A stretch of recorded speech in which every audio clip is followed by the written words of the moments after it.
வணக்கம். ஓஷோ உலகம். ஓஷோ தன்னுடைய நூலில் ஒரு அருமையான விஷயத்தை சொல்கிறாரு.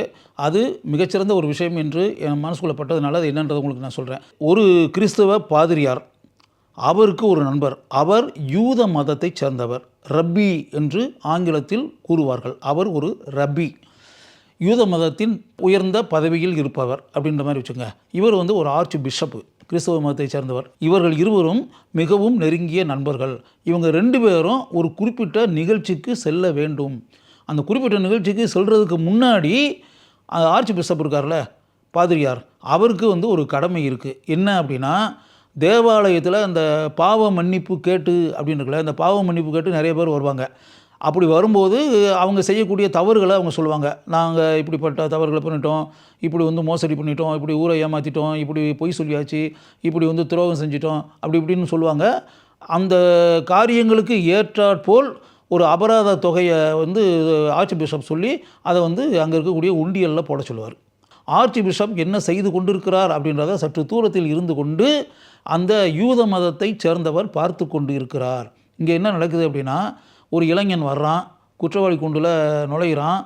குற்றவாளி கூண்டில் நின்றுக்கிட்டு அவன் சொல்கிறான், ஃபாதர், நான் ஒரு பெண்ணை கற்பழிச்சிட்டேன், என்னையே மீறி.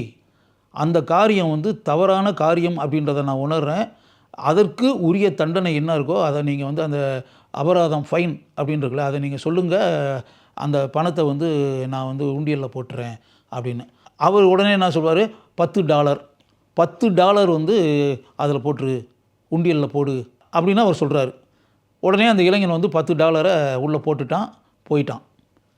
இப்போ அந்த யூத மதத்தை சேர்ந்தவர் தன்னுடைய நண்பரான ஆர்ச் பிஷப்கிட்ட வந்தார். சொன்னார், ஒரு விஷயம், நம்ம 2 பேரும் அந்த நிகழ்ச்சிக்கு போகணும்ல, டைம் ரொம்ப ஷார்ட்டாக இருக்குது, அதனால் நீங்கள் என்ன பண்ணுங்கள், போங்க, ரூமுக்கு போங்க, போய் இந்த இப்போ போட்டுக்க ட்ரெஸ் எல்லாம் கழட்டி போட்டு வேறு ஆடையை அணிந்து கொண்டு நீங்கள் ரெடி ஆகிக்குங்க. ரெடி ஆனீங்கன்னா நீங்கள் வர்றது வர நான் நீங்கள் இங்கே இருந்து என்ன பண்ணிக்கிட்டு இருக்கீங்களோ அந்த காரியத்தை நான் பண்ணிகிட்ருக்கேன். ஏன்னா நீங்கள் என்ன பண்ணிகிட்டு இருக்கீங்கன்றதை நான் தான் வாட்ச் பண்ணிட்டு தானே இருக்கேன். அதனால் உங்களுக்கு பதிலாக நான் இங்கே இருந்துக்கிட்டு இங்கே என்ன காரியம் செய்ய வேண்டுமோ அந்த காரியத்தை உங்களுக்கு பதிலாக நான் செய்கிறேன் அப்படின்னு சொல்லி ஆர்ச் பிஷப்பை அங்கேருந்து அவர் போகுமாறு கூறிவிட்டார். அப்போ ஒரு இளைஞன் அங்கே வரான், நிற்கிறான். என்னப்பா, என்ன விஷயம், நீ என்ன தப்பு பண்ண அப்படின்னு. நான் 3 பெண்களை கற்பழிச்சிட்டேன் அப்படின்னு. என்னையா இது, 3 பெண்களை கற்பழிச்சியா? ஏற்கனவே கொஞ்ச நேரத்துக்கு முன்னாடி ஒருத்தன் வந்தான், ஒரே ஒரு பெண்ணை கற்பழிச்சேன்னு சொல்லி சொன்னான். நீ 3 பேரையா? சரி, ஓகே, 3 பேரை கற்பழிச்சேன்னா இப்போ ஒன்று செய்ய, அந்த உண்டியல் இருக்குல்ல உனக்கு முன்னாடி, அதில் ஒரு $40 போடு அப்படின்னு. $40? $40 எதுக்கு? ஒரு லேடியை கற்பழிச்சோம்னா $10, 3 பேரை கற்பழிச்சா $30. $40 போட சொல்கிறீங்க, $10 எக்ஸ்ட்ராவாக போட சொல்கிறீங்க, எதுக்கு? $30 தானுங்க ஃபைனு. $10 நான் ஏன் அதிகமாக போடணும்?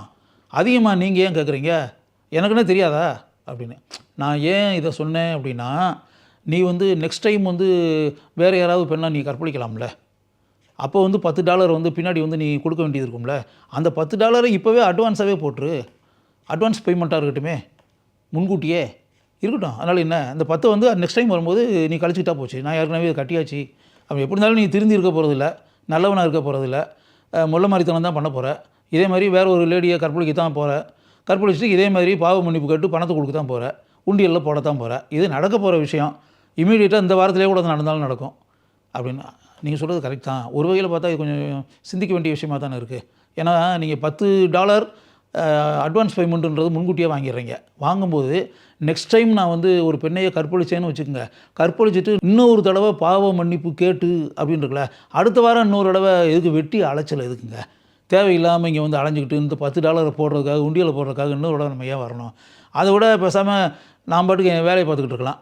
ஃபாதர் பின்னாடி நான் வரும்போது என்னப்பா அப்படின்னு கேட்கும்போது, ஃபாதர், நான் இது மாதிரி ஒரு லேடியை நான் கற்பழிச்சிட்டேன், பட் அதுக்குரிய அந்த $10 நான் அட்வான்ஸ் பேமெண்ட்டாகவே ஏற்கனவே நான் கட்டிட்டேன், உண்டியலில் போட்டாச்சு.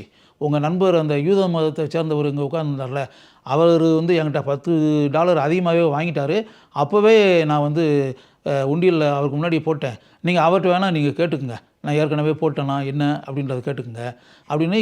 இந்த மாதிரி ஒரு புதுமையான கோணத்தில் நீங்கள் இந்த விஷயத்தை டீல் பண்ணிகிட்ருக்கீங்களே, உங்களுக்கு நன்றி. உங்களுடைய அந்த ஆழமான சிந்தனை இருக்குல்ல, அதை நான் உண்மையாகவே பாராட்டுறேன் அப்படின்னு சொல்லிட்டு அந்த வந்திருந்த ஆள் சொன்னான். இதிலேருந்து நம்ம தெரிஞ்சுக்கிற வேண்டிய விஷயம் என்னென்னா, ஓஷோ தன்னுடைய நூலில் இதை வந்து ஒரு சுவாரஸ்யமாக இதை எழுதி இருக்கிறார் அப்படின்னு. வாழ்க்கையில் என்னென்னா, புத்திசாலித்தனம் அப்படின்றது இருக்கு இல்லையா, மனிதர்கள் வந்து இப்படிப்பட்ட புத்திசாலித்தனமான சிந்தனைகளுடன் உலகமெங்கும் இருக்கிறார்கள். அவர்கள் வினோதமாக சிந்திப்பார்கள். வினோதமான கோணத்தில் தங்களுடைய மூளைகளை பயன்படுத்துவார்கள்.